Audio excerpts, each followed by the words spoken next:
engage, and welcome back to TrekChatz, the first-time Star Trek watch podcast hosted by Chatz, a television podcast.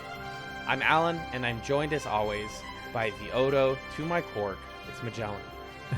Well, I'm going to catch you recording a podcast one of these days. And I'm going to make $1 million doing something very dangerous and stupid. Don't touch my ears, though, because I will get I've one. got my eyes on you. What are you disguised as? A wine bottle this time? Oh, God. If you're already sick of our bad DS9 references, just wait until we watch more of it, folks. Because we're here with the first time Star Trek Watch podcast. And as I mentioned, we are Chats. So if you're new here, welcome. TrekChatz is your first time show where Magellan and I started with TNG. We watched all 7 seasons of TNG and the movies for the first time and discussed them and tiered all of them. You can hear that in the first 9 episodes of this pod. And we are beginning our journey with a new series today. We'll be talking about DS9 and our experience with the first half of season 1. Because we were told by a lot of listeners that Deep Space Nine is a much more complex and narratively dense show than TNG was, and so it might behoove us to change our format, where instead of just every 3 months doing a full season, we do every 6 weeks, we do half of a season. And then that keeps us on the same track in terms of number of episodes in a time period, but more podcasts released, more discussions are had, more fun is had in theory. So we'll be getting to that, but first, Magellan, how the heck are you? I'm doing well, doing all right. I've got the week off for spring break, and I'm feeling pretty solid about that. We're recording this episode on April 1st, but since you're not listening to it then, I'm not going to prank you about anything whatsoever. There won't be a single prank in this episode. I feel like a prank is coming still. Nope. It's giving Julian Bashir. Yuck. No thanks. It's actually I'm realizing how this is so funny. I didn't realize this until right now. When we did Chatsalon 5, thank you. When we did Chatsalon 5, the bit at the beginning was if we could determine who amongst that cast would order what at Applebee's. And we didn't know until the end of the show what our answers would be and then we went to Applebee's famously. And then we caused COVID. Because we did that in March 2020. But the idea was we didn't know the characters well enough to make jokes. And now we're watching DS9, which is famously and litigiously very similar to Babylon 5. And I'm making the same jokes all over again. It's like time is a flat circle, just like the space station. Right. And also the whole thing in the first episode about time not being linear. That's correct. Oh my God. I'm so excited to talk about it, man. But I'm glad you're doing well. I'm also doing well. I just went to my first anime convention this past weekend, which was really cool. Magellan and I are longtime veterans of gaming conventions and some comic book conventions, some tabletop stuff. But I never actually went to an anime convention until this past Friday when I stumbled my way into Anime Boston. I sound like I'm doing a stand-up routine. It was really cool. Shout outs to the community. Shout outs to all the Freerin cosplayers. I want to watch that show someday. I bought a really cool Cowboy Bebop print and some other cool merch. And I saw a cool panel, and I met some old friends that I haven't seen in like the 8 years. So it was really fun. And I got to do anime karaoke afterwards too, which was fantastic. That's what's going on with me. We have a couple segments though before we get into the heat of the battle of Deep Space Nine discussion. Starting things off real quickly. It's fantasy basketball time, folks. Now, if you don't listen to Chats, Magellan and I are doing his first year of fantasy basketball together in a league, and we are finding ourselves now in the finals this week. That's right, folks. You'll never guess who paid the most attention to their league and made it all the way to the finals. It's the two people who decided together to make it and talk about it together every week. Honestly, big Quark and Odo behavior, starting a league and then just being the two people that pay attention to it. Magellan and I are in the finals. Shout outs to listener of the podcast, Noel. You put up a valiant fight last week, beat my butt for most of the week, and then I came back to tie it in the last evening of the week, which was so fun to watch. Shout outs to trying to think of any of my players. Jaylen Brown, honestly. Jaylen Brown got a hand injury that might make this week difficult for me, but he's not out for the season. He's just out temporarily. The problem is that the finals this is a week where in real basketball, players tend to like not play or just like go on short-term medical leave to like get to 100% before the actual NBA finals. So we're going to have a lot of people not playing this week, which for the last week of fantasy, which puts a lot of value on those who are playing. So who are your guys right now, John? Who are you hoping takes it all? Well, my two Tyreses, of course, Tyrese Maxey, Tyrese Halliburton are cornerstones of the franchise. Of course. Yeah, and then, God, I really Paul thought George I was is on doing track something. to play soon.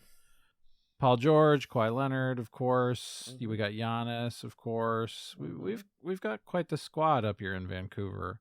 Everybody do the cheer at home. The Vancouver Vampire. You remember it. I really thought I was doing something getting Trae Young, but he's been injured for a while, so that's a bummer for both of us. Probably more of a bummer for him. But, Joel Embiid, actually, who's also in your IL, might get out soon. He might be better soon. That's why I picked him up. That's smart. Oh, you're investing. I see. Huge play. I have Alperen Sengun in my... Is that how you say his name? I'm sorry. I believe so. Sengun. Okay. In my IL, and he is out for this. Probably out for... I think he is definitely out for the season, but I can't take him out because I would have to remove somebody. Like, you can't put somebody back. You can't put somebody from the roster into IL. If people don't know about this, it's too annoying to explain. Basically, if somebody's injured, they can be in a sort of liminal state. That doesn't it doesn't mean that they're playing, but it doesn't mean that they don't exist. So it's like a weird thing. Right. Anything else for fantasy basketball? No. Good luck. May I win? Whoa. May I win? I mean, May sure, I win? if you want. Please. Only because you asked nicely. May I please win? The next segment we have quickly is the Simpsons Meme Initiative, where I, Alan, attempt to watch every episode of The Simpsons from the golden era that got referenced in a meme or that somebody told me to watch at some point in my life. If you haven't been caught up, I've been sitting somewhere in the dregs of season 13, dreading watching more, not having a good time. But I, to postpone the end of the initiative, because I only have like 35 episodes left, I watched 7 episodes at work today. My job's really flexible and they let me do things like that sometimes, which is good. I mostly went back into like season 7 and 9 to find some other ones that people referenced. But I also hit 2 and 1 in season 2, which is One Fish, Two Fish, Blowfish, Bluefish. That's the one where Homer eats the pufferfish and they tell him he's gonna die. Season 2, I swear, one's so good. It is so good. Why every season 2 episode is so touching and sad and funny. And it's like, is season 2 like low-key one of the best Simpsons seasons? That episode is like bleak and awesome. It's really bleak. Watch it. Whoa. Yeah, that's season 2 episode 11. It's God, Homer crossing out the list and trying to like do all the different things with his family because he knows he's gonna die. What I love about it, the show can't touch episodes like that after season 4. It's just not possible for them to make an episode that's quite that grounded ever again. Exactly. So that episode is amazing. Yeah. I was like, okay, this was the last time I watched today, and I was like, I don't want to go home. I want to just like sit in my desk and be sad. It's very human, very believable, and touching. So loved that one. Jumping forward to some other ones I knocked out. Two Bad Neighbors, which has a couple of good jokes, but it's also that's the George Bush episode. The joke, the meme that brought that one into my list was they find a shirt in the attic that they try to sell at the yard sale that says Ayatollah Asahola. Which is so stupid. And then Homer finds a studded jacket that says Disco Stew, and she's like, "Were you Disco Stew?" And he says, "No, I just didn't have rhinestones for another D." And then they meet Disco Stew. That's that's why Disco Stew exists, is because of that gag. Oh, he like wow, appears Disco downstairs. Stew is such a late series addition. He's like season 7, yeah. Huh. I remember watching these couple and being like, where's Disco Stew show up? I like him sometimes. Like, what's going on? And then it's, Disco Stew can still boogaloo. There's a part where Homer's like saying stuff in a disco like song cadence, and then he stops to talk to someone, and Disco Stew goes, Disco Stew likes disco, and he just walks away because Homer's not doing it anymore. I watched Scenes from a Class Struggle in Springfield, which is excellent. This is the one where Marge buys the Chanel dress from the bargain store and then gets invited to the country club. A real heartbreaker of an episode where they are walking up to the country club at the end of the episode at night, and she's like begging them all to be normal, and she's like, Bart, don't cause trouble. Lisa, don't stir the pot. Homer, don't say literally anything. And then Homer goes, come on, kids, now that my wife is smart, we know that we're stupid. Like, we know that we're uncultured and stupid. And she turns around and she like starts crying, and I was like, let's go. I love feeling things. It's really good. That's a really, really strong episode. And it's got like a lot of the, Simpsons dealing with the American Dream stuff that I love so much. And then last couple quick hits. The Last Temptation of Crust is a boring episode where Krusty learns to not get canceled by being funny. Because he's like, I've made all my money on, merchandise, but I should actually be a comedian. And they have a bunch of like Janine Garofalo's in it. Why not? Natural Born Kissers is the one where Homer and Marge, again, the theme of Homer and Marge being sexual freaks, that they get off on Danger. So they like have sex in a barn, and then like they have to do it like behind closed doors, and then they do it in the mini golf course, and everyone finds out, and they're like naked on a football field. It's kind of an absurd episode, and I think one of the biggest reasons The Simpsons drops in quality is because it gets too absurd, but it's still funny. Guess Who's Coming to Criticize Dinner is not a very funny episode. It's season 11, episode 3. This is the one where Homer becomes a food critic, but it features the joke at the restaurant that says, we have a bunch of Hollywood props, like the cane from Citizen Kane. And Lisa goes, wait a minute, there isn't a cane in Citizen Kane. So that joke itself is good. And then lastly, I watched Kill the Alligator and Run, which I don't even remember what the meme was, but this episode made its way into my list because I think someone on Reddit quoted it. This is a perfect example of why John Swartzwelder writing an episode is not good. This is one of the worst episodes I've watched. It's not funny. Kid Rock does a whole song cameo thing in it that sucks. Okay. It's really stinky. And for once, I agree with the fans that it's just because it's season 11 and just because it's Swartzwelder does not mean it's good. So that's my meme initiative update. I will be jumping into season 13 for sure now. I've run out of old ones. Maybe I'll just confirm after this is done. I'm just gonna watch seasons 2 and 4 over and over again, or like 2 through 4, because I like 3 a decent amount, but. Maybe that's just my golden era and we're past it. Anyways, we're past the segments. It's time for the main event. Yeah. Star Trek Deep Space Nine, Season 1, Part 1. Deep Space Nine is a show run by Rick Berman and Michael Piller, who both worked on Star Trek TNG. The show ran from 1993 to 1999. It is 176 episodes. It is 7 seasons long, and it takes place on the titular Bajoran space station, Deep Space Nine, which is adjacent to a wormhole connecting Federation territory to the Gamma Quadrant. Magellan, getting into things. What did you know about Deep Space Nine before this, and how did you feel in general about these first 10 eps? When I first saw Star Trek kind of on the TV when I was growing up, I think I thought at times that I was looking, or I remembered it later as like, I saw Star Trek TNG on the screen. And then when we were watching TNG throughout, I was like, wow, wasn't there like there should be like people living here, and there's like rooms and stuff, and like feels like a station.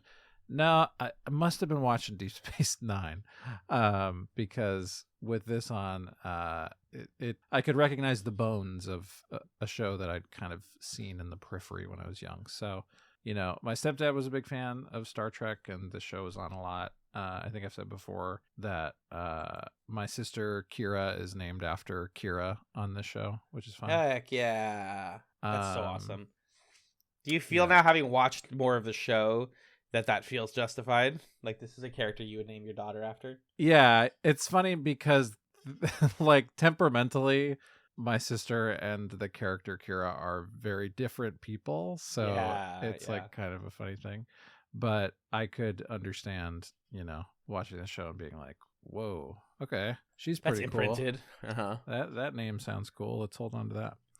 But yeah. So anyway, what did I know about the show prior?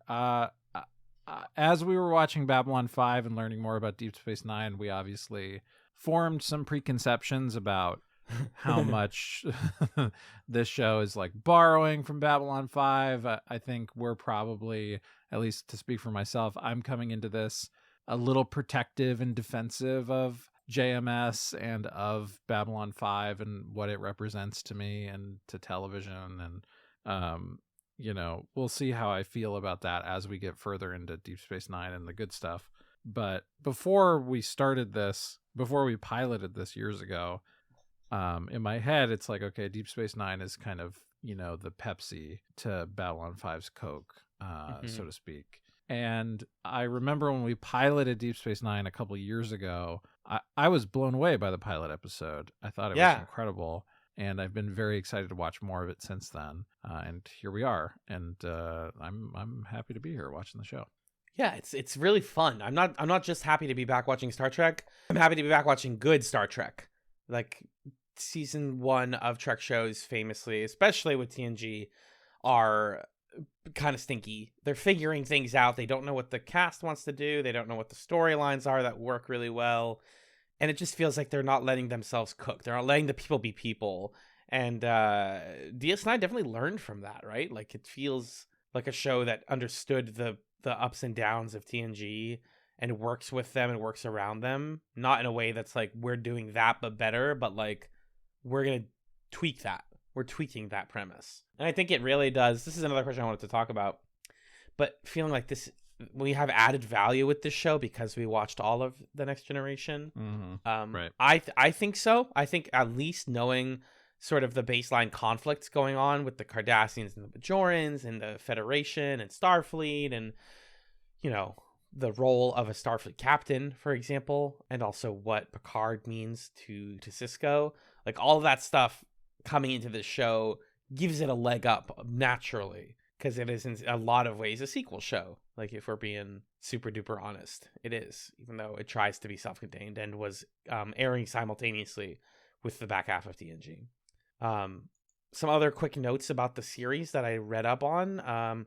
Speaking of the show not having that much weird involvement in its early goings, this is the first Trek series with zero Gene Roddenberry involvement, the creator of Star Trek, because he died in 1991 and the show is in the mid-90s, so in 93. So no Roddenberry involvement. First Trek series set on a space station. This is not a spaceship. This is a space station. And that becomes very clear whenever we end up in combat, and where it's like, I don't know, do we have guns? I guess we can borrow guns.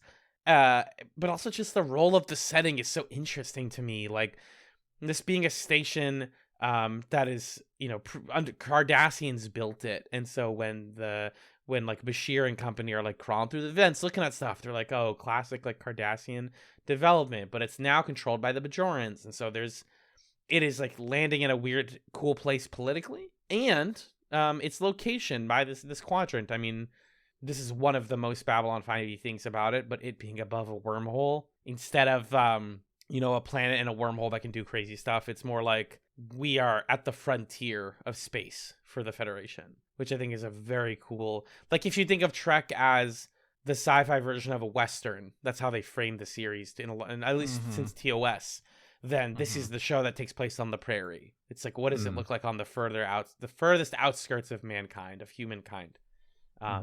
Love that vibe. And then last big thing, first African-American Trek captain with Benjamin Sisko. I mean, he's commander currently. We know he's going to become captain at some point. I don't know when, but Commander Sisko, Avery Brooks, fantastic. Love to see it. Would pave the way for people in Star Trek Discovery and beyond, and into the future. So those are my big pieces of trivia. I wanted to talk about the cast really quick because we got a whole new cast of friends here, Magellan. Yeah, let's run down the characters and how we're feeling about them. I think that's a good place to start. Yeah, because it's a characterful show and the characters matter the most. So USA characters welcome. USA characters are welcome. Avery Brooks plays Commander Benjamin Sisko. He lost his wife Jennifer in the attack on Wolf 359, which was seen in the TNG episode Books of Both Worlds. Jennifer. Avery Brooks had a lot of television experience and also theater acting experience, like every Star Trek captain does. he brings a kind of fatherly touch to the show that I didn't know that Star Trek needed so badly, and I really love that about him. How do you feel about Sisko so far? Oh, he's great. I, not to get too far into episode talk, but his arc in the pilot, on watching it again, still to me holds up as like honestly one of the strongest character arcs in a pilot that I feel like I've ever seen. I can't think of like a show that does a better job of saying, here's this person, here's how they got here, here's what they're struggling with, here's a glimpse of where they could go or what it could look like for them to move through this and move past it. Very well realized. And I'm enjoying a Star Trek show being helmed by somebody who has the same kind of like decisiveness and command of the room that Picard does, but is a lot more hot-headed and like a bit crueler at times than Picard. And that's really interesting to me because Avery Brooks does this great job of like being delightful and silly when he needs to be, cracking a little grin and having fun with it. And then the next second, Sisko's making choices where you're like, whoa, hold on a second. What are you talking about? So that it's like surprising in multiple ways, a very different kind of leader character than what we've seen, I think. Yeah, it's so different. It's so different from Kirk or Picard in a way that doesn't just feel like he's trying to be different, but it's different in the right ways. Like I love his stuff with Jake, his son. I love everything in the pilot with his wife, and he's a family man first. His job comes second. This is a Star Trek character, a Star Trek captain who wants to quit in episode 1. And I wrote in my notes, like, what's better than a guy who wants to quit at the beginning of a 7-season show? That's fantastic. Because it establishes different stakes than just, I like this job and I want to keep it because it makes me happy. Or in the case of Kirk, like, it is the only thing I'm good at. Right. So love that about him. And again, just like it brings a weight and a heaviness to his character that is really believable. It doesn't feel over the top. He has a great vocal delivery, like a very unique kind of cadence that I am obsessed with. And he can still be a little bit silly. He can be a little loose, talking about, oh, I didn't get enough sleep last night, or in the last episode we'd watched this time, like getting to be even goofier. And I look forward to seeing him be as goofy as possible. Yeah. Agreed. Love Sisko. Next up is Nana Visitor as Major Kira Nerys, a Bajoran who is Sisko's number 2. This is, I guess, our Riker of the show. Kira is a fan favorite, beloved. She is a Bajoran, and she used to be a Bajoran rebel who left to work for Starfleet. That ties right into her episodes, right into her plots really well. Personally, I feel like we're cooking with Kira, and I think cooking with Kira now on the Food Network.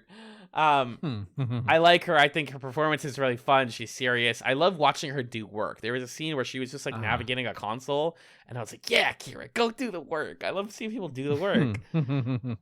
I haven't other than some of the stuff with her, like, and the other Bajoran rebel, I don't feel like I've gotten like a moment where I was like, damn, Kira's the best character ever yet. Yeah, I think the pilot episode introduces her in a way that I don't love, where it's basically like, hey, have you ever seen a woman who's not afraid to be upset about stuff? Well, she's 90s feminism. Look. Yeah, it's just a little odd. And since her being introduced in that tone, there have been a bunch of episodes and scenes where it feels like the writers are just writing Kira to be mad about stuff and to like yell at people about things. So like I'm not loving the kind of default game of how Kira's being written in the vast majority of episodes and scenes. But when they take the plot and focus it on her and ask questions about, well, what does it mean for somebody who has been this anti-establishment person to try to establish something? What is that experience like for them? Right. And her having to wrestle with, I'm Bajoran, I have Bajoran interests, but I'm also this liaison between Bajor and Starfleet. And, when do those responsibilities become kind of incentives? And how do I make sure that I'm keeping myself honest? Because I'm kind of in both worlds and I'm kind of in neither. And so nobody else really understands the position I'm in. And I find that really fascinating. And I'm excited to see where they go with that. Because a thing that I know about Deep Space Nine is that the Cardassian and Bajoran stuff continues and escalates and stuff happens. So I'm excited to see what they do with Kira. I don't think they do much super interesting besides the one episode you mentioned, which we'll talk about later. But yeah, that's how I feel about her. She's fun. Not everybody has to be amazing the first 10 episodes. You got to cook. You got to set your stuff on the board first. Right. Next up, and I practiced saying this, so watch me absolutely slay this name.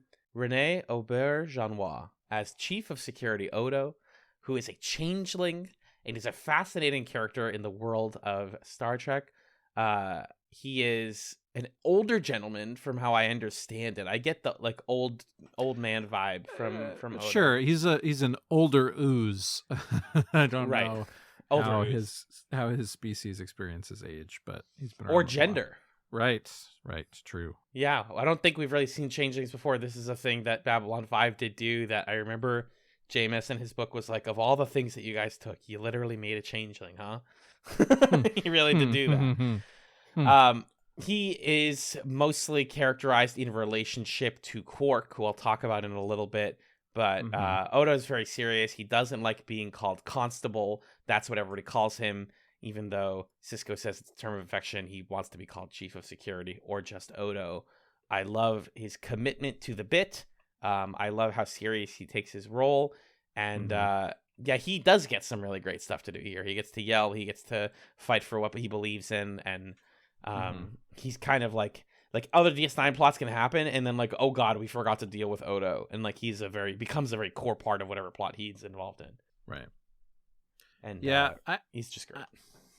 I feel mixed on Odo just because I feel like right now he's feeling pretty one note to me.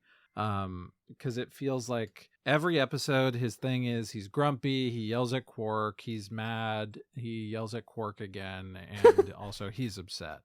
And that's kind of the vibe. And Renee Auberjonois does an amazing job selling that and making that feel charismatic and forceful, but also kind of fun, and playing Odo as this starched shirt guy who is over eager to be a fascist, and somehow that's charming. And it comes off that way, but I don't know. He just kind of sometimes combines I think the worst of, in my opinion, the worst of some of the other characters, like Sisko's weird kind of police state tendencies and Kira's thing of half my lines are yelling because that's what we know about me right now. Exactly. And it feels like Odo's kind of a combination of those things. But then there's glimmers of, he doesn't know anything about his species or where he comes from. He's lonely. And I'm like, okay, all right, tell me more. Give me some Odo solo content to explore that. So that's where I'm at with him right now, I think. I've been told he has one of the wildest arcs in the back half of the show. I believe it, and I can't wait. I'm looking forward to that. And also he's got a cool face. I love the sallow, sunken face of changelings. Yeah, which if presumably he can morph into whatever, I like to think that that's a conscious choice on his part. He's morphing to be nearly human, but he wants to keep it smooth. Make sure he's not that human. Yeah, for whatever reason. So that's fun. Next up is a controversial character. It's Alexander Siddig as Chief Medical Officer, Dr. Julian Bashir. Here we are. I have known about Bashir for years. I've been preparing you for one of TV's worst trash boys, and yet I kind of like him. I'm so sorry, chat. Of course you do. I always like these guys. I like early series Sokka before he learns to stop being. You love the doctors. You love the trash boys. Yeah. Also, he's Middle East North African, so I'm a little attracted to him. Yeah, he's a handsome guy. I have so many thoughts on Bashir that will come up in the episode. I don't want to talk too much about him right now, but I will say, with everybody else being so buttoned up on the show so far, it's nice to have somebody who's not buttoned up, who's just like, I don't care. Let me be horny. I will do that as much as I want. Fun trivia about Alexander Siddig. Apparently during COVID, he got way into interacting with the fans on Zoom and was like getting on weekly Zoom calls and learned a lot about trans people, which is awesome considering his plot line in the show. Okay. I know. Okay. Wild, right? Yeah. He's half Sudanese, half British, which is why I said Middle East, North African. And Alexander Siddig is not his full name. His full name, and here I go, again, best attempt at the name, is Siddig El-Tahir El-Fadl El-Siddiq Abdul Rahman Muhammad Ahmed Abdul Karim El-Mahdi, which is just a cool name. Wow. And lastly, his uncle, he's esteemed actor Malcolm McDowell. Wow. That's his uncle, which is just wild.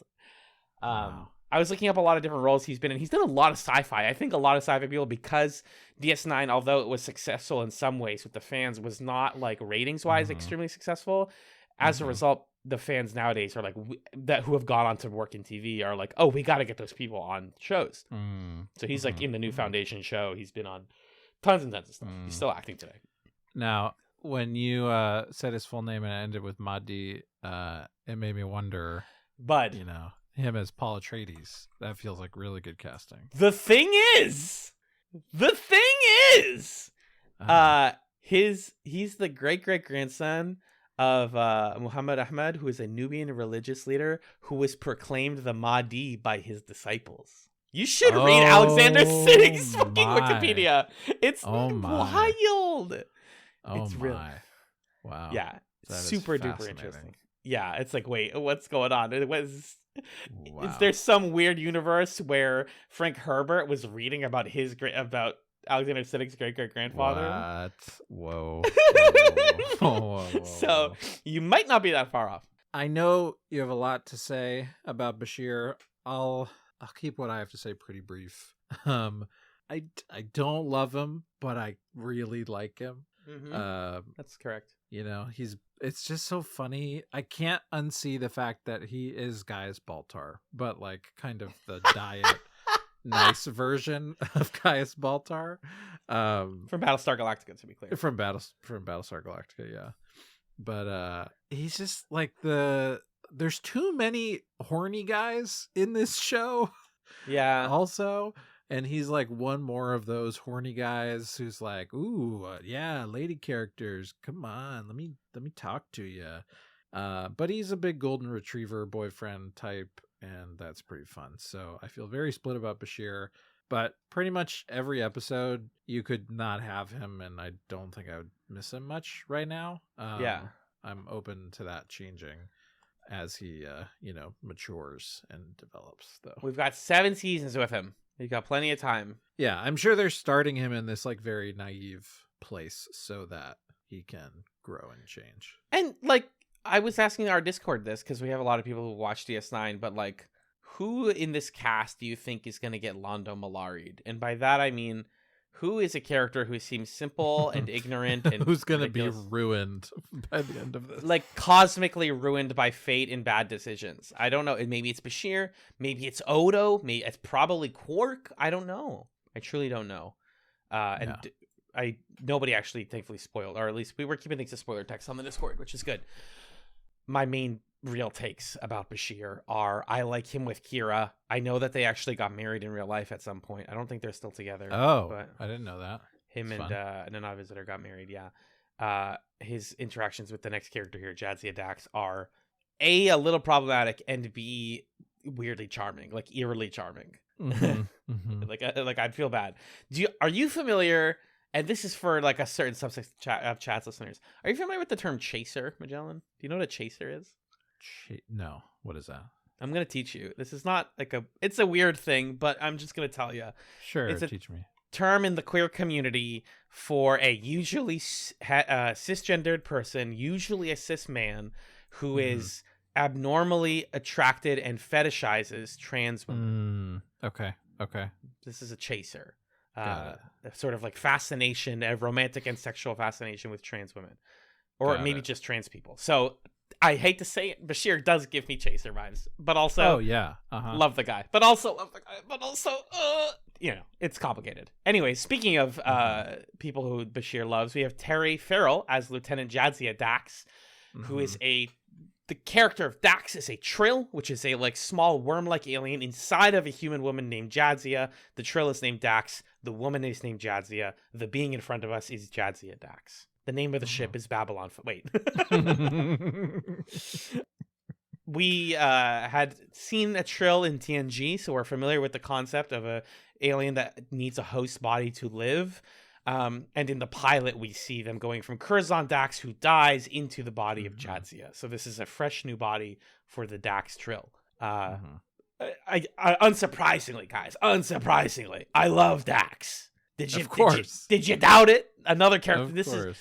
She's, and I'm struggling with pronouns. I'm gonna keep saying she because the show says she, and we're talking about the being known as Jadzia Dax, but the Trill known as Dax does not seem to have a concept of gender. So charming, so interesting. Oh, they did a Data, but not Data. Like, this is a character that feels like what we've seen before, but is very meaningfully different. And that's what I love about Dax, is the Trill stuff lends itself to some interesting plot lines, and the Jadzia stuff lends itself to some other interesting plot lines and good character work. It all harmonizes really well. I can't wait to see way more of her. Yeah, what I think the Data comparison is apt, because what Jadzia Dax does for the show is she presents like a different kind of humanity by being, not a typical human, that allows us to look at humanity from a new perspective and bring that back to our understanding of people who live in our world and are not aliens with alien symbionts inside them, but might have life experiences that somehow resonate with the experience of somebody who is playing host to an alien symbiont that, it goes into hosts of different genders over the course of its lifespan.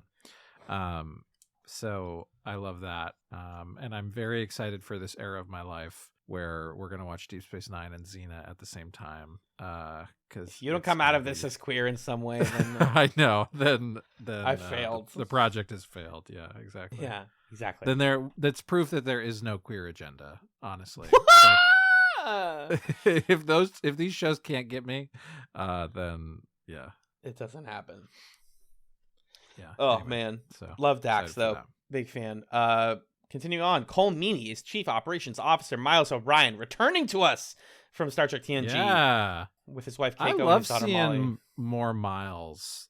It felt kind of random to me when we were watching TNG. Like, okay, I guess O'Brien is on Deep Space Nine now. I don't know what that's going to be like, but I love it. I love seeing so much of him and seeing him get the chance to be like, third build on the cast, because I feel like Cole Meany can carry that weight and has like, he can play big and broad and goofy. He can play really tender. He can have moments where it's like him and the guest star of the week and he's driving the episode, and he can get back there and do the kind of beep boop bop techno babble commander type stuff. So I'm really happy to have him here as our anchor between the two shows. And he's our human element. He's the most normal guy on this show. He's got a wife and a daughter. Keiko gets a little bit to do in this. She realizes that there's no need for a botanist on DS9, so she starts a school and becomes a teacher this season, or so far. Awesome. And I'm happy that Cole Meany got the promotion to full billing, and I'm happy that O'Brien got the promotion to Chief of Operations, because having him just be the guy that's like, the teleport is not working, Commander, it was like kind of getting dull. I didn't really get it. And now he's a character, and I love it. Yeah. So big fan of O'Brien. Can't wait to see more of him. We've got Armin Shimmerman as Quark, who is a duplicitous Ferengi with the worst possible vibes, and he runs the station's bar and casino. We've seen Quark on TNG at least once. I've registered my feelings of discomfort with Ferengi in the past and how they're portrayed.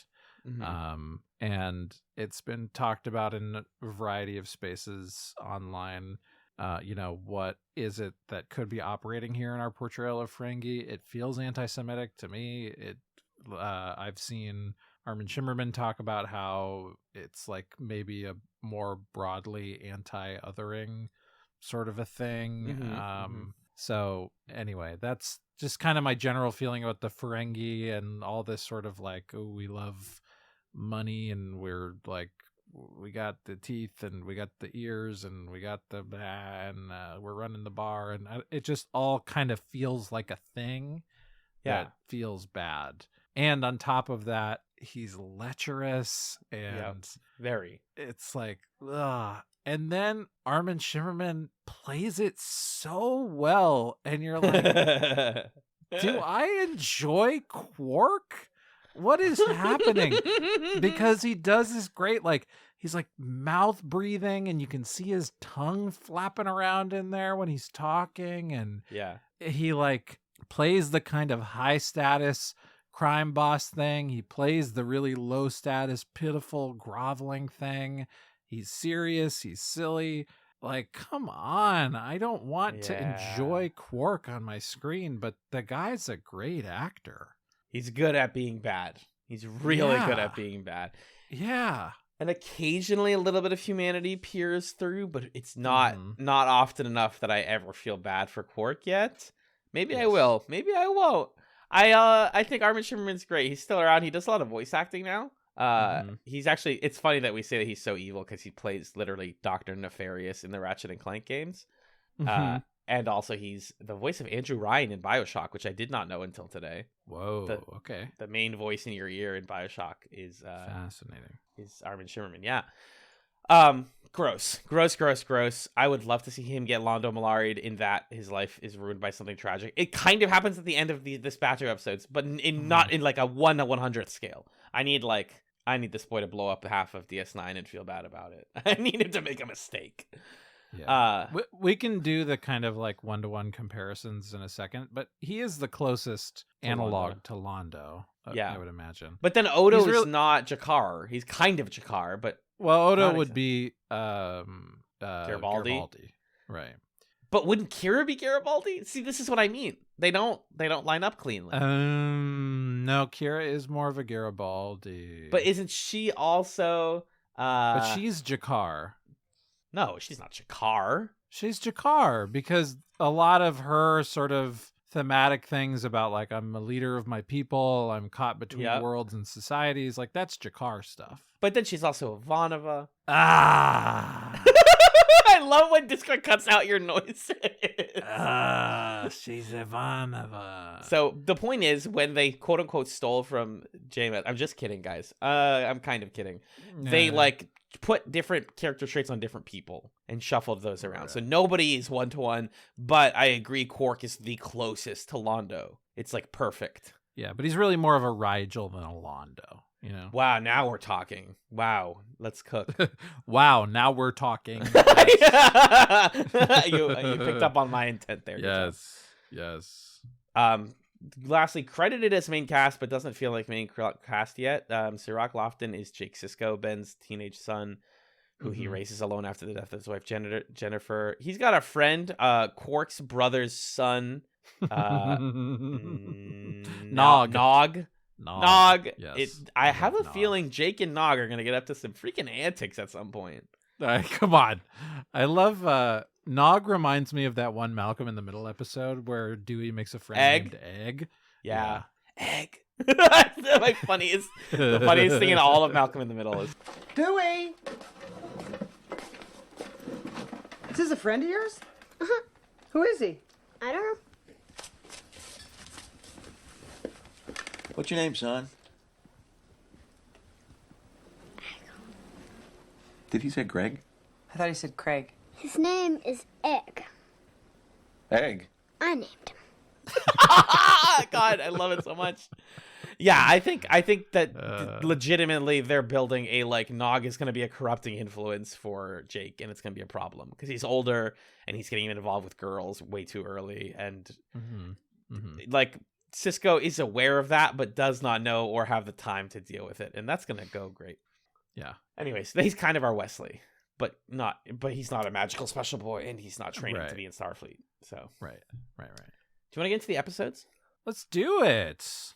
All right. Starting things off, we have the 2-part pilot. It is called Emissary. It's episodes 1 and 2 of season 1. And we're going to be tier ranking these, just to be That's clear. correct. That's correct. Tons happen in this episode. So many things happen in this episode. Holy crap. We've got the Wolf 359 aftermath, which the loss of Jennifer and Cisco getting assigned to DS9. We've got an alien that makes things appear differently to different people. We've got Cardassian and Bajoran conflict being set up some more. We've got O'Brien joining. We've got everybody joining the ship and figuring out what their roles are. We've got Cisco talking to Picard. Incredible scene. Picard's an asshole here. Mm-hmm. It's a little fashy. Also, it's just like, hey, you work for me. Yeah. You know, you work for Starfleet, and you know you could quit, but like it's your job to be here. And I love seeing Picard from a different light like that. There's kind of a lot of like lore stuff that I don't think is going to pay off for a long time. Like the Kai, the spiritual leader who lives on the ship, who says that Cisco is like the person who's going to unite the people or something, and he goes down a magical staircase, and she's like, I think you're the emissary, and so I think that we're setting up that Cisco is going to be a special man at some point. I see. I was wondering how much of that was actual versus just like it's the pilot and it's only kind of existing within the bounds of the pilot, but I guess we'll see. I think that's just them putting it in their back pocket. Yeah, that makes sense. But the really great stuff about this one is just all the Cisco dealing with the grief of the loss of his wife Jennifer via these aliens. So good. Some of the best, like you said, character rate, to the point where I read trivia that the showrunners were like, we did too much with Cisco in the pilot and we burned a lot of what we wanted to do over the series. Like some of his best really character work is in the funny. pilot, and now they're like, what do you do now? He figured out how to grieve his wife. That's really funny.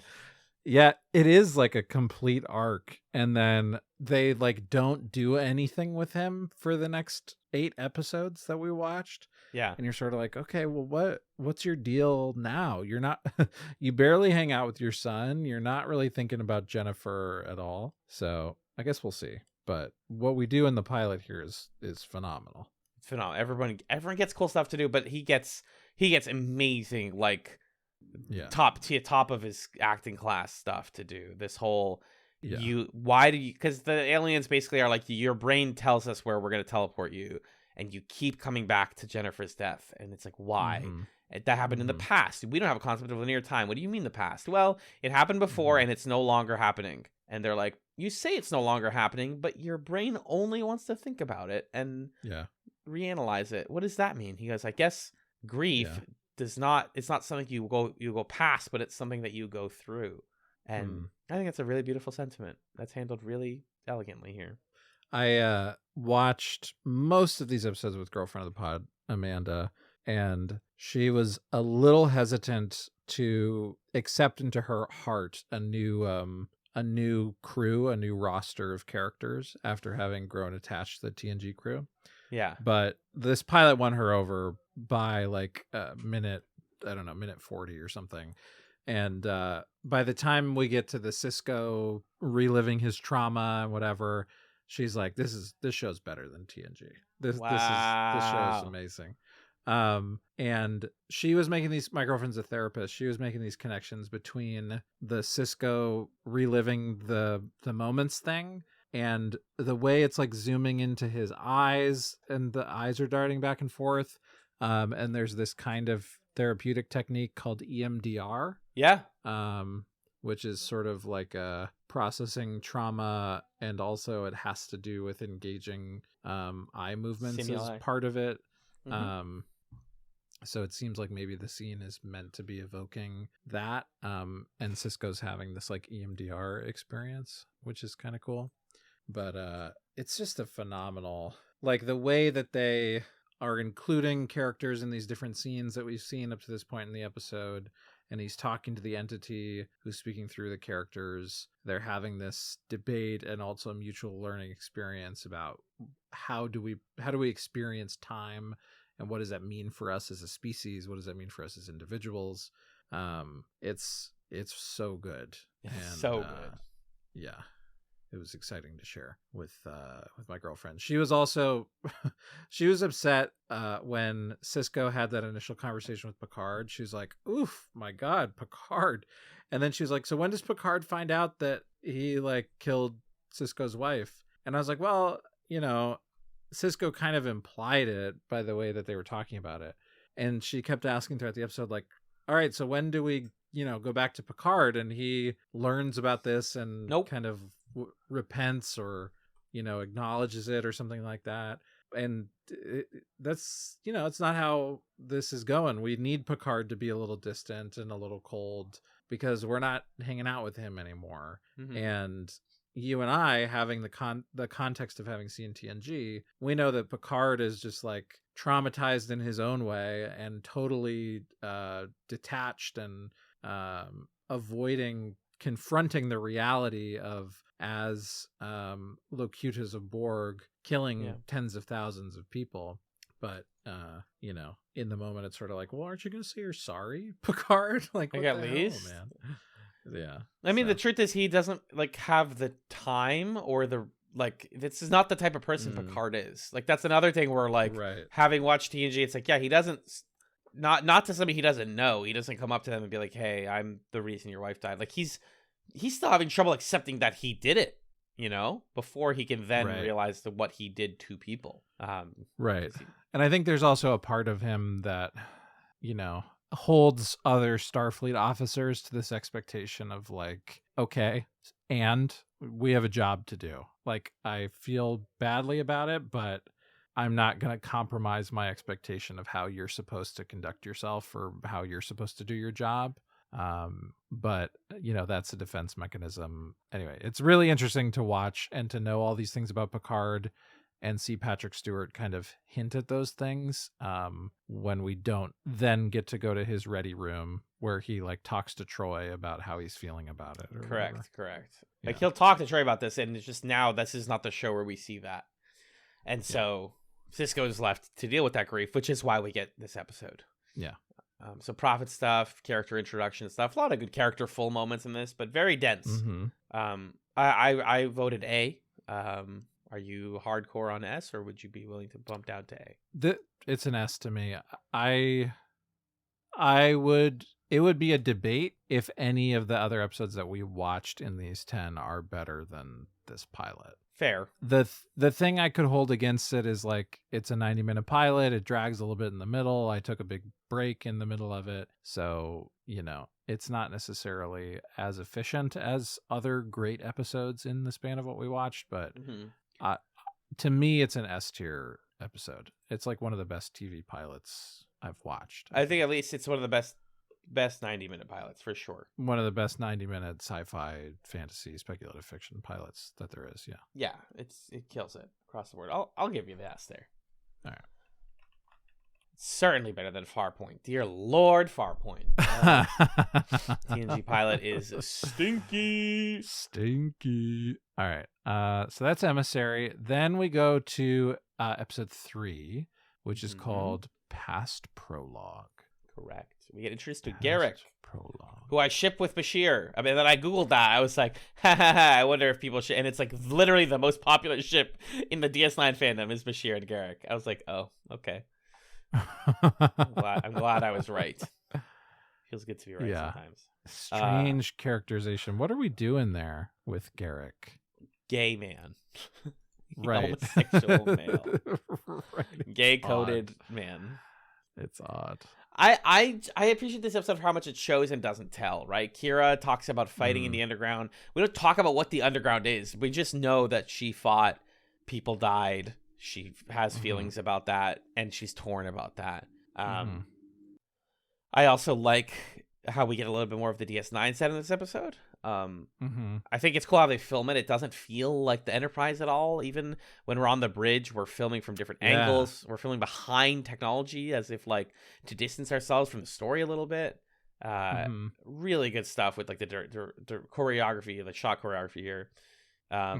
This rebel guy Tana is interesting. He looks like a handsome Tim Heidecker. No offense to Tim,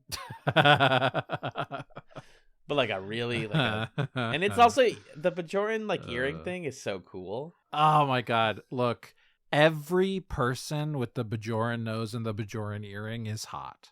It instantly makes you hotter. Everybody they do it to, it's like, damn, this old judge lady is hot now because she's got the Bajoran nose and the earring. Is your mom still in the room, by the way? No. Okay, No. I was like, hello. But John's mom's visiting and was just present. Yeah, earlier. she was in the room in the first half, or in the first half of this. Yeah, he's really fun. I love the political aspects of this episode. I think there's other stuff in this one that bothers me, and I'm curious what you think about where this show lands on like how it feels about rebellion and terrorism is how they characterize some of this. But yeah, the dispute between Tana and Kira, seeing Kira bounce between like arguing with Sisko about, the resistance and Bajor and what it deserves, and then her going to Tana and she's now arguing with him, and she's caught between these two ideological extremes. That kind of stuff, I'm like, okay, give me a ton of that, DS9. That's what I'm here for. And then they're also like, by the way, the Duras sisters are back. You remember them? So dumb. I don't care. I don't give a fuck about the Duras sisters. And also, why do we have these little windows into their boobs on their armor? The boom windows are awesome. Get out of here. Okay, all right. You're wrong on that one. I just love the cameos in this from TNG are mostly corny. Like they felt super awkward. Corny. They felt awkward the other way, but they feel way more awkward here because like this show isn't established enough that I'm like, oh, it's so fun to see like Bashir interact with the Duras, because it's like I don't know Bashir yet. Like this is too early to do this. Right, exactly. They had to build up to these. Also, it felt like it was gonna be such a big deal when it was like, oh, the Duras sisters, they were on DS9, and now we see them, and they're just like, we would like to haggle with Garak. It's like, what? That was it? That's right, because Riker mentioned that. They were there on DS9. That's right. Yeah, it feels totally random. It doesn't need to be the Duras sisters. It could have been literally any character, and it would have worked just as well. It doesn't add anything. The Duras sisters aren't bringing people from TNG. Nobody's like, oh shit, wait, the Duras sisters were on DS9? I gotta go watch DS9 now. No, that's not how people are thinking about it. And I don't know. I don't think I would have felt particularly rewarded. I could be wrong. But I don't think that I would have felt particularly rewarded as a viewer watching it at the time to be like, wait, I know them. Oh my gosh. Yeah. But then again, I'm sure it was, well, I don't know how novel it would have been in the landscape of TV to have crossovers of that style. Extremely. Extremely novel. But maybe just the concept of that could have been fun. I don't know. But yeah, dumb. I was going to say, with regards to the portrayal of rebellion, it's going to get way more as we go on. And I'm kind of reserving judgment about it until then. But like you said earlier, a lot of our characters are like pro like police state, pro authority, pro taking care of business and doing the damn job. I wrote in my notes in this episode, it felt interesting that they chose to make the chief of security a shapeshifter, which means that he can sneak into things, and it like feels gross and weird that our chief of security can shapeshift. That's intentional, but like I don't know how much the show's willing to confront that, because also like Kira, I wrote in my notes, her arc here reminded me a lot of Ro Laren from TNG. Before I remembered, she was supposed to be Ro Laren. She was supposed to be Ro Laren, yeah, that's right. This is the continuation of Ro's character arc, technically. So we know that Ro has a lot of questions about authority, and in the case of actual canonical TNG, she goes and joins the Rebels. So what is it like when what this is sort of like an alternate universe? What happens if she didn't and she ended up on DS9 instead? I keep that in mind as we see this. I think Michelle Forbes, I believe is the actress's name, made the right choice by choosing not to be here, because it's the same reason that Denise Crosby didn't want to stay on TNG, which is, you're going to be doing yes captain, no captain for 7 years. So I get it, but it does sometimes feel in episodes like this one that Kira is just this is a Rolaren plot, 100%. Yeah, definitely. And I'm with you about reserving judgment on like where that goes. But yeah, it definitely feels like a core conceit of the show is that Kira has made the right choice by being in the position that she's in. It feels like that's where the episode ends up. But I would hope that there are going to be future episodes that call that into question or force her to make a choice that puts her in the middle of these divided loyalties or whatever. But at least by the end of it, it feels like the episode is sort of saying, well, this guy, Tanalos, is dealing with unsavory people and he's trying to like destroy the future of Bajor. He's trying to blow up the wormhole, but we need the wormhole. It's there for progress and the economy and, our leverage in the geopolitical blah, blah, blah. So I don't know, but we'll see where it goes. Because I don't know, Tanalos, maybe he had a point. Maybe when he said, "I don't want to be a power in the quadrant. I want Bajor for Bajorans." Like, okay. I see your logic at the very least. Yeah. Also, did you note who wrote this episode? I saw in your notes, but tell me. It's another third episode of a Star Trek or a sci-fi show, which means that Catherine Powers, known for such racist episodes as Code of Honor from TNG. This episode, which is not necessarily racist, it's probably her best of the ones that I've seen of her, and the third episode of Stargate SG-1, which is also questionably racist. So, hey, Catherine. I have we were like joking about this in the Discord, and I was like, I don't see any reason to dogpile a TV writer for this. I think that there's a million reasons these episodes can be bad that aren't just about her, but it's funny that she happens to get the third episode, and at least two of them happen to be like wildly dealing in some really harmful tropes. Yeah. But this one was decent, I think. Is that a B? Decent episode. I think it's a B because of the chaff of like the Duras sisters and What do we think of Kira's haircut, by the way? Short hair. It's lesbian coded. Sorry, I get to be much queerer in this one because there's more queer coding in DS9 than ever before. So I don't know. I apologize for that. That's just true. I think it's good. I like the short hair Kira. I want to see. I know Cisco gets a beard at some point. That's what I really want to freaking see. Oh, Riker beard on Cisco. Sheridan beard. Another weird thing, right? Like a captain of the ship gets a mid-series beard. Interesting. I'm just saying. Okay. Yeah, I liked her hair. Yeah, I think this is a B. Okay, so next is one random thing I like. There's a scene where Kira's talking to Odo to try to get some advice, and I like that they have a little relationship where, since both of them are staff presumably employed by the Bajoran government, they're wearing a different uniform than everybody else. Yes, they're kind of like, these Starfleet people, what do you think of this? And Odo gives the advice, the important thing is to not betray yourself. That was cool. That's going to be an interesting theme for Kira as we go through the show, I think. Indeed. Certainly. Yeah. Next is 104, A Man Alone. What's the big deal in this one? Ibudan, a criminal Odo has dealt with before, returns to DS9 to be murdered. Oh, right. Odo's a suspect in a murder case. Ibudan. Jake and Nog cause some trouble, which leads to Keiko starting a school. The school stuff, yeah. I thought that stuff was surprisingly good, just because it gets into the reality of working on a space station, and I love that stuff. Really, really love that we finally set the groundwork for Sisko's friendship with Dax, because Sisko was notorious, really, really, really, really close with Curzon Dax, and is navigating the challenge that is seeing your friend in a new body and acknowledging that they are the same person and also not the same person. Right. So good. So interesting. Such good characterization for Sisko.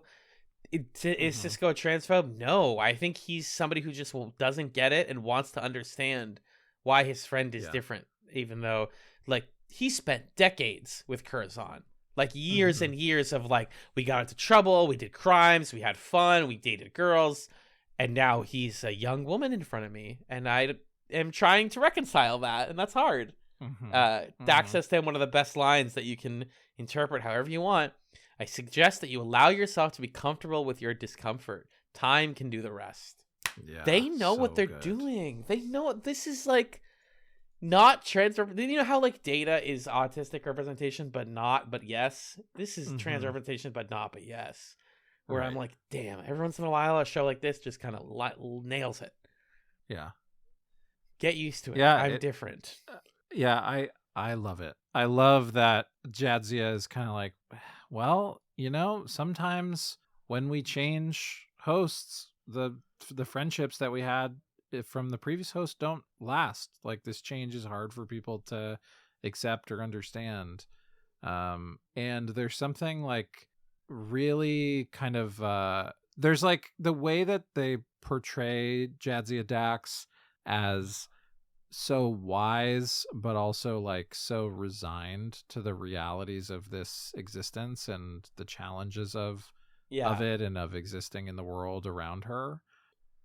That characterization is really affecting to me, because it's like, you know, you can see somebody who like has an understanding of this kind of experience, what it does to them, what it does to the people around them, and she's not surprised by this. She's not thrown off by it. She's going to keep living her life and living it the way that she wants to live it. But there's a sadness to it as well, that she's processing for herself, and she's also taking on the burden of like guiding Cisco through processing it for himself, which is like a kindness that she doesn't have to extend to him, but she chooses to. So yeah, there's just a lot going on here that's like, thumbs up. The representation is cool and good, and I want a lot more of it, please. Thank you very much. Exactly. And you very well said across the board. Agreed. Love Jadzia Dax. Yeah. Jake wants to make friends with a young Ferengi who eats a huge popsicle. Oh, that's Nog. That's when Jake meets Nog. That's just your classic Nog. Yeah. Ibuda getting stabbed in the back during his massage was hilarious. Also, what was that massage where she had like the webbed fingers? Yeah. It's like what I respect about Deep Space Nine is the wormhole being here and the Gamma Quadrant.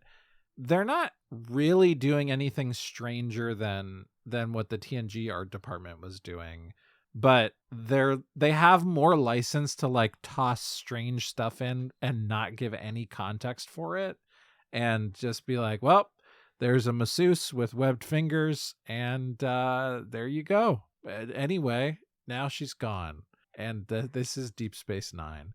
That person has a different ridge on their head. I don't want to explain it. I want to do another character that has like blue letters on their eyeball. Deal with it. So it's pretty fun. No, like a lot of times it's just like, these are normal stories, normal human believable stories that happen to be acted out by people with funny makeup. Yeah. And that sometimes that's Star Trek in a nutshell. Mm-hmm. I love the scene where Odo is asked to leave by Cisco, and Cisco's like, listen, Odo, I like you. I hired you for a reason. And then Odo's like, why do you think I didn't do it? Maybe I did do it. Like, you have no reason to actually trust me. Which I thought was fascinating. That's a great Odo character moment of like, yeah, you know, you can like me. You don't have to. I don't care. I'm just going to solve this murder. And we find out that it's a guy who killed his own clone to frame Odo for murder. Which is a wild reveal. So bonkers. So right? bonkers. So silly and bonkers. This is a high B, low A for me.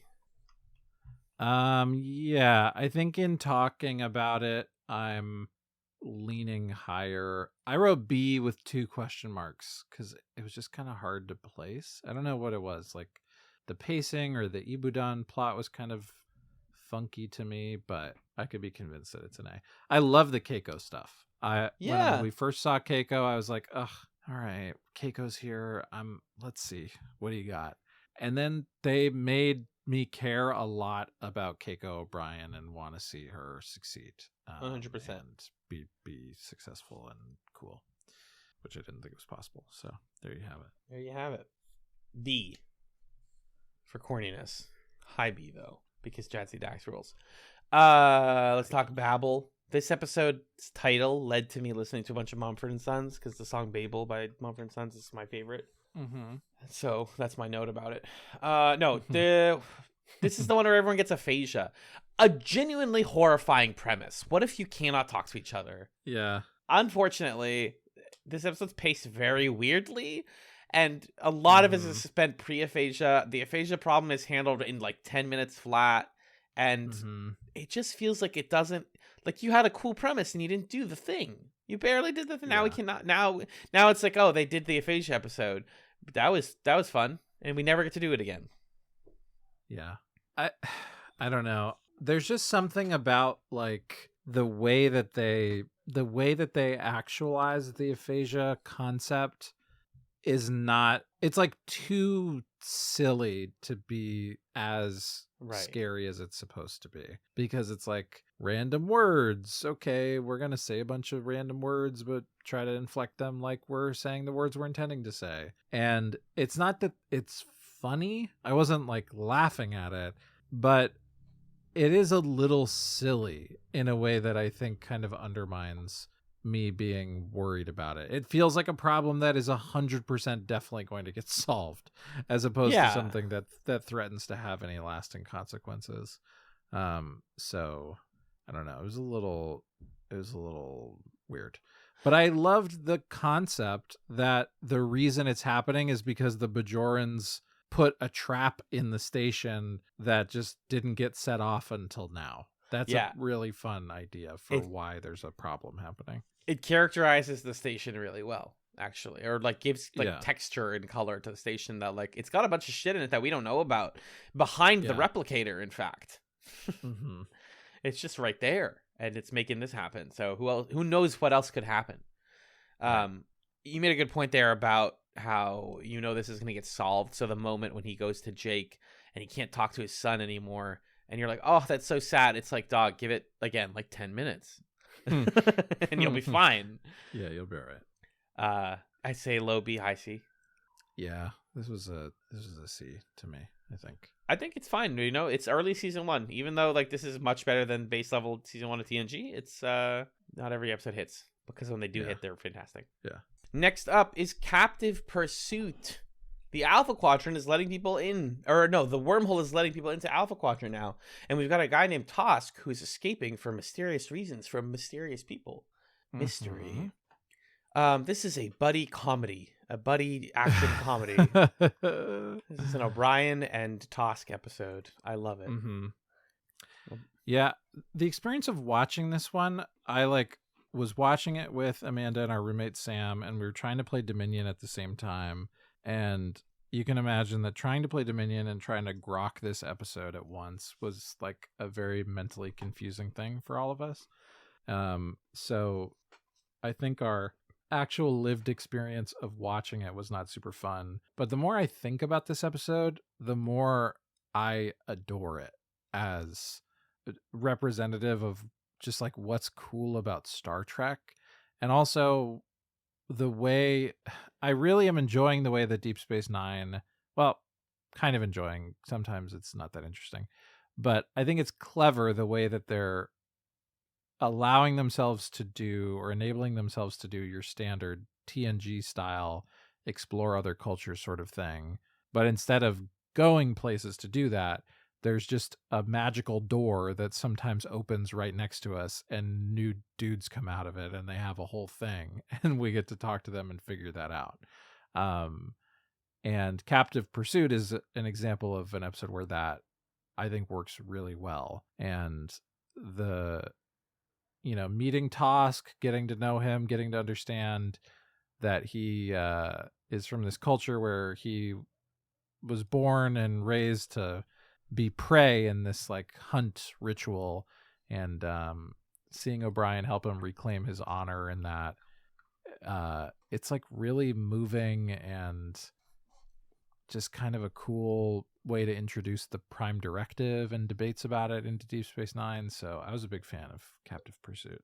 Yeah, everything kind of works here, and I think you didn't miss too much by playing Dominion with the fam. Because, A, not a complicated episode. B, Star Trek is inherently a really good show to watch while doing other things. That's, like, how TV used to get made, right? The basics are, we don't know for most of this episode why he's running, and O'Brien is trying to learn, like, what is your technology and how does it correspond to ours? How can we help you? We want to be nice to you. Don't you owe us something? Like maybe telling us what your mission is? And he's like, I can't. I simply can't. And O'Brien sympathizes with him because he's, sticking to some sort of code of ethics. We learn eventually that he's being chased as part of a game of sport by his culture, by other people. Tosk is the name of the race as well, I think, or at least like the cast of people that he's in. Yeah, name of the cast that he's a part of. That he's a part of. And so he gets chased by these cool cops. And I like that you noted in your notes that you are getting tired of facers. And then one of the hunters just comes out and he has like a grenade launcher. And it's like, oh, fuck. Oh, yeah. Okay. Yeah, that's awesome. That was fun to see. He just blows a hole in a freaking wall. And so O'Brien is like, can we give him asylum? He doesn't want that because he wants to either die or escape. Because if we give him to them, then he's dishonored forever. And if we take him, then he doesn't get to fulfill his destiny. So O'Brien breaks protocol and helps him sneak out, which is awesome. Die with honor is what he tells O'Brien at the end. And yeah, seeing O'Brien be like, yeah, you I got too, a kid, buddy. dude. Well, here's the thing. Because, O'Brien's at the point in his life that maybe you and I will be at someday where it's like you have a kid now and you realize what's worth living for and what's worth sticking around for. What's worth taking a cushy job for. But what really works is that Cole Meany sells it. That, like, O'Brien would leave if he could. He sees the appeal of going out and being on adventures with this guy. He gets it. And yet he's like, nah, dude, that's not for me. I've got a life here. Good luck. And also, Cisco, at the end of the episode, we learn, totally knew about the escape and allowed it to happen. Because O'Brien's like, we did this stuff and we probably should have died or been apprehended, but we weren't. I just thought that was weird. And Cisco's like, yeah, it was definitely weird. And I must have fucked up. That's my bad. Wink. Okay. And so this is a high A for me. I think it's fun. Yeah, I'm with you on that. What I love about it is it's a chance for us to really feel like O'Brien's role in this show as somebody who has a lot of experience with first contact scenarios. What does it look like for somebody who's been on the Enterprise, the flagship of the Federation, and is now taking a leadership role on Deep Space Nine? He has expertise with how to handle these kinds of things, knowing when to bend the rules of the Prime Directive, knowing how to meet a culture that is totally different from his own and find a point of connection. And there's also something beautiful about O'Brien, I think, is familiar with what it feels like to be a person who plays a small role in something larger than him. Exactly. And how important it is to have that role and that function and to be able to do it well. That's a thing that I think he feels very strongly about. And so it might be alien to him for that role to be running for your life and knowing that eventually you're going to get killed in a hunt. But he also understands, Tosk doesn't want to just kind of sit and chill on Deep Space Nine for the rest of his life. He wants to be Tosk the way that O'Brien wants to be an engineer. And so he's going to help his friend to do the thing that means something to him. So that worked really well for me and was, I think, a beautiful character thing for O'Brien. So A feels right. And you made that good point about how this is our first contact. And they make all these points about we hope our first contact goes well. We have all this protocol in place. And then it happens and it's this awkward escape sequence, battle sequence. And it's like, oh, you don't get to pick your first contact. You don't get to, pick your scenario in life. Yeah. So I really liked it. It made me smile. And I love O'Brien. Next up is 107. This is Q-less. If you're new to TrekChatz, I am a dyed-in-the-wool Q Picard shipper and a fan of Q. I think John Delancey's charming. Because he's queer-coded, I think I could play this character in the cinematic version of Star Trek that comes out tomorrow in our world. I love Q. I love him and Picard. What if he developed a new crush? And what if it was also, unfortunately, one of the messiest Q episodes of the franchise? Because it's not only a Q episode, it's also a multiple-tier DNG cameo episode. Stop! Why is Fash from Captain's Holiday here? The hot archaeologist from season 3 of TNG? Are you kidding? Oh my god. I never in a billion years would have thought that she's the one coming back. No. She has some precious items that she wants to sell for a lot of money and then run away because they're dangerous. She tries to work with Quark, but she got them because of Q, and Q is a being of chaos, and so he wants her to know that she needs him.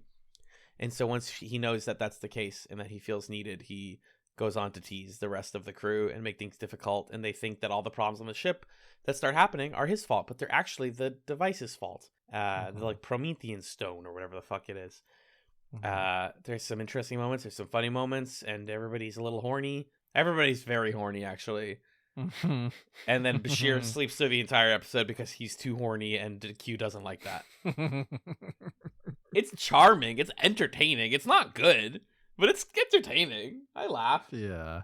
They're having fun with this one. When Vash is like stroking Quark's ear and he's just writhing in her lap, it's pretty funny and good, actually.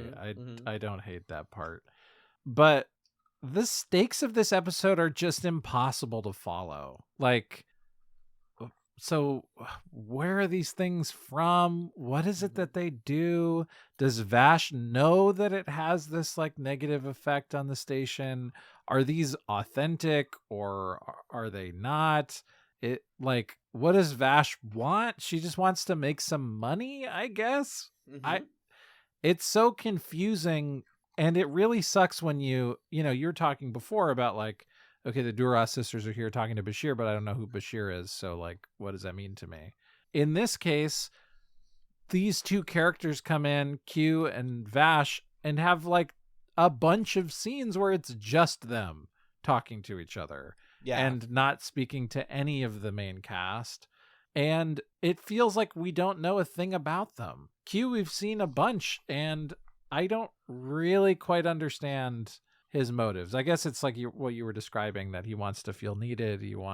There's this weird vibe of like he and Vash broke up, but he's this kind of like overbearing, creepy, stalkery ex guy, which is gross and I don't like it. And then Vash just feels like a nothing. I like, what did you want her to be or do? And the person playing Vash is just left to kind of like fill in the space with rolling her eyes at people and being a little sexy. And it's like, this is nothing. This cameo from both of them is nothing, and I don't think it's good.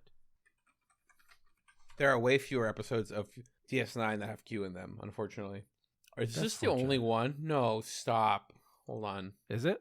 Hold on. Every Q episode in all of Star Trek. Here we go. I think there's one more Q and Vash episode. I think it's like a trilogy of episodes. I looked this up once. Really? With the two of them? Yeah. It's like an arc. This is the only one. This is the only one. Oh, maybe they come back in like Voyager Picard or some Voyager. They're in Voyager. Voyager. He's in Voyager plenty. Really? And then hold on. Q makes more sense in Voyager than in this show. He's in Voyager 3 times. What about the scene where he takes he flirts? He's clearly flirting with Cisco. He teleports him to the boxing arena and they box, and then he puts on a big mustache. Cisco kicks his fucking ass. That was great. That was fun. And I do like the big mustache. I don't know, but the auction scene was so slow. Yeah, and terrible auction scene. Weird, like this, and then there's the game episode that we'll talk about in a couple. Yeah, where it's like the tension just doesn't translate to television. An auction scene like this is just not tense because I don't understand the value of these items or what the numbers mean or what Vash wants out of this.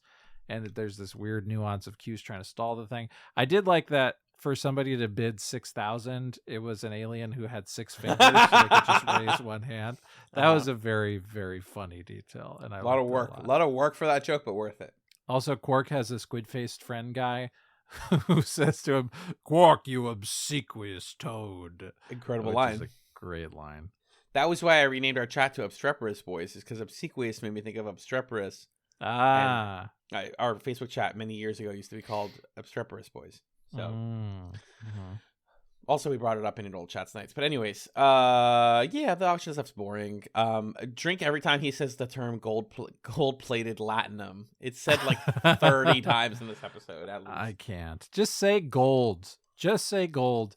There was also an episode that ended with a great scene. I forget what episode it was, but this scene where Kira is bluffing it might have been the pilot, where she's bluffing the Cardassians, pretending that they have a bunch of missiles that they don't have by firing all the missiles that they do have. That's the pilot. And then O'Brien's like, remind me never to play Roladin Wild Draw with you. You have played poker on the Enterprise. My brother in Christ, you literally have poker. You don't need to say random sci-fi shit for stuff that is. You play poker with chips and cards with a robot man named Data. Who we love. Everything else around you is sci-fi-ified, and the only anchoring thing is that you have poker. That's how I felt about that and gold-plated latinum. It just... Gold! It's because it's a space station, so different people with different currencies come on, but the currency that matters is gold-plated latinum. That's like the key currency. That's why. It's just like it's a mouthful. Odo and Quark, I wrote, love each other. Every single episode we get at a scene where Odo and Quark are like petty homosexual men to each other, and it's kind of absurd because I love it. And like in other shows like this, it felt like it was earned. It's like, oh, we got like a little, it's a treat. This episode we got a little Odo Quark scene that was really fun. But in this, every single episode, they're like, Odo and Quark are going to argue about something, and there's going to be a little bit of tension, but they also ultimately appreciate each other's company. Right. I just think that that's a interesting thing to keep an eye on and how that relationship might evolve. Agreed. Anyways, all the people being flirty with Vash, Bashir wanting to take her to dinner, but Q makes him sleepy. Quark wanting to take her to make money, but things go poorly, is all like a little funny. But Q flirting with Cisco is the juice of this episode. Him calling him Benji is fantastic. That's all. But that's all. And that scene where he's like, Q is like, you're gonna miss me, Vash. I helped you a lot, like this and this and this, and he like makes her have diseases and then get really old. It's like kind of scary. Yeah. It worked. I give it a B because I like Q. If you want to give it lower, I understand, but I like Q a lot. I think I gave it a B too, because it was still entertaining and dumb. Highly. I'm not gonna miss Q in Deep Space Nine. Maybe by the time we get to Q and Voyager, I'll be like, "Aw, it's Q. I'm so glad to see him." I hope so. Next up is 108 Dax. This is I wrote in my notes, measure of a trill. Yes, that is exactly what it is. They wanted to measure of a man so badly. This is exactly the TNG episode Measure of a Man, which is about Data and the argument about his humanity. Except now it's about Dax and whether or not the Jadzia Dax should be responsible for the crimes committed by Curzon Dax. That's the summary. What'd you think? I think it's not as good as Measure of a Man. I think it's still Agreed. I think it's still very good because I find the Trill stuff absolutely fascinating. And I honestly find it inherently more interesting than the android stuff. So I think on the strength of like the sci-fi concept that I want them to spend time talking about alone, I really enjoyed the episode. But it kind of like doesn't reach a resolution, which I guess it can't, and maybe that's part of the point. But it feels like a bit of a cop-out in some ways. And it also, in my opinion, like Jadzia's trying to, you find by the end of the episode, she's trying to protect the dignity and the like discretion of this one person that Curzon Dax had an affair with and whatever. So you get later why she's so reserved throughout the episode, but I think it kind of does this a disservice. Yeah. When the character who is having the experience and could tell you if they're the same person or not or what they think about it is It's pretty like not much talking. mute on it throughout the whole episode. Yeah, I think it Yeah. goes against it. So I don't know. What do you think of it? I don't want to keep saying they didn't earn it, but I would have liked a little bit more Dax stuff before we really dove into, because again, funnily enough, Babylon 5 had the same problem where they killed off a main character's parent in season 1, and it's like, I don't even know her. Why do I feel bad that her dad is dead? And so to do that, the whole like, is Dax responsible for the crimes of their previous hosts? Like maybe not, kind of not. It is a morally complex tale, and they have successfully seeded it in the couple episodes before this. But I just would have loved a little bit more time with Dax. That was my main take. That's right. Because the thing that makes Measure of a Man so effective is Data really well, and then somebody's coming around saying, Data? He's just a machine. I can grab him and take him. And you have the same feeling that Picard has of like, no, that's my friend. Okay, now I got to figure out how I can argue that this is my friend. Whereas in this episode, you have the scene where Sisko says, okay, everybody, we need to somehow make the argument that Jadzia Dax is a different person than Curzon Dax. And like, I don't care what you find. We have our conclusion and we need to reach it, which is some more of that. Oh, Sisko, yay. I don't know that I love your leadership style and ethos, but go off, bro. Anyway, but like, we don't have any insight as an audience about, well, how does Jadzia Dax feel about that? Does she think that she's a different person? Does she think that she's the same person? Does she think that that whole premise is like kind of absurd? What are some traits of hers? Because a lot of the airtime up to this point characterizing Jadzia Dax is spent telling us about who she used to be and the fact that there is a used to be, which I think is maybe part of what is like a little disappointing about the trans representation here. Is it feels like it has a fixation on, oh, well, but you didn't used to be like this, so what's that all about? Which kind of feels, it's worth exploring to fully understand this experience, but also feels like we're putting the focus in the wrong place, or like putting the cart before the horse. Let's understand the person as they are now, as they want to be understood, before we get into those kind of like questions of, what was the nature of this sci-fi change and relationships with past people and blah, blah, blah. So I agree with you on that. Some good performances. The Arbiter. Oh my God. Amazing. Yeah. I want her. I want a whole show. Yeah. Just the Arbiter. Because she's Judge Judy. She's just like mean and judges everyone in the same way. And I love her. So fun. The woman who Curzon like was the paramour with is also someone famous. I recognized her voice and her face from something. Thought she was interesting. I love Odo's flat affectation when she says like, I don't know what I recognized her from. That is Data's mom. We'll see this a lot on DS9 where it's like, oh, that's somebody from TNG who is like a background person. Oh, okay. That's Data's mom though. That's kind of weird. But it's like technically a big character. But not really. Anyways, Odo, she's like, what happened to Curzon? I missed him. I loved him. He's so important to my life. And he's like, yeah, that guy's dead. Yeah, that guy's just dead. And she's like, what? He like has no chill. He's no decorum about it. It's a very Odo moment.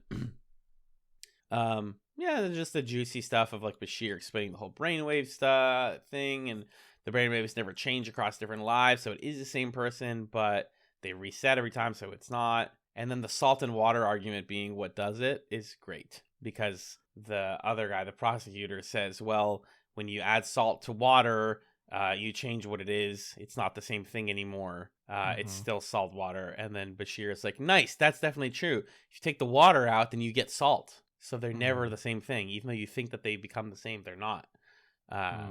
Which I thought was kind of a nice, easy, for the viewer to understand metaphor. Yeah, definitely. What did you think about this question of like, does a Trill become a different person? I mean, it's what I think is it's beautifully complicated. I think somebody has to be accountable for what happened in this specific case. It's better that we just kind of brushed it over because everyone seems to be okay with it. But like, if you said that Curzon did a genocide, do I put Jadzia in jail? Do I take Dax out and kill the Trill? Because you can't, like, that's the thing they say, is you can't try the Trill. You would kill Jadzia if you did that. So, I mean, I came out of this kind of being like, I think we have to let these kind of crimes go in the case of Trill. I think. And I know as it gets more serious and they're like more heavier, more serious crimes, then there is a need for justice. But I don't believe in this type of retributive justice. Like, people already died. People already were hurt. And now we can move forward instead of punishing somebody who technically has nothing to do with it. Yeah, I think it's this interesting abstract ethical question to me of, okay, if you received the memory and the sensations and the guilt of doing something, how different is that from having done it? 'Cause like, pragmatically speaking, it is different. You didn't do it, but all of the effects of it are the same. And then if you add on to this idea of like, well, you're actually fused with an entity that did do it. I think it's a pretty interesting thing to debate and discuss. But I do think that I end up on the side of it that's like, well, Jadzia Dax is a different individual than Curzon Dax was. And this is where the trans narrative doesn't work. Right. Because if you pre-transition did a crime, you are 100%, no one's going to argue, still accountable for the crime, right? Like, that's absurd. Right. So that's where it becomes sci-fi, and the complication is what makes it interesting. Also, like, Cisco saying that the final argument that really gets them is that Jadzia has prospects because she was brilliant, and you don't want to try a young woman who has, like, brilliant prospect because she's going to make a, quote, meaningful contribution to society, was wild, because I'm pretty sure I've heard that used in court cases. Like, you can't try this person. Was that his argument? That's one of his arguments at the end, because he talks about, like, Jadzia, not Dax, but Jadzia, like, what did you do before electing to be taken over by the Trill? And she's like, I got all these degrees, and I was a top student, and I was, like, a member of my community. And he's like, that's all before Dax, right? And she's like, yeah, that was just me, the person. And he's like, that's a meaningful contribution to society that you guys would be trying if you arrested her. If that's what they meant with that, that's icky, because that sort of reasoning has been used in a lot of, like, oh, well, this frat bro who did this fucking terrible thing has prospects or whatever. Exactly.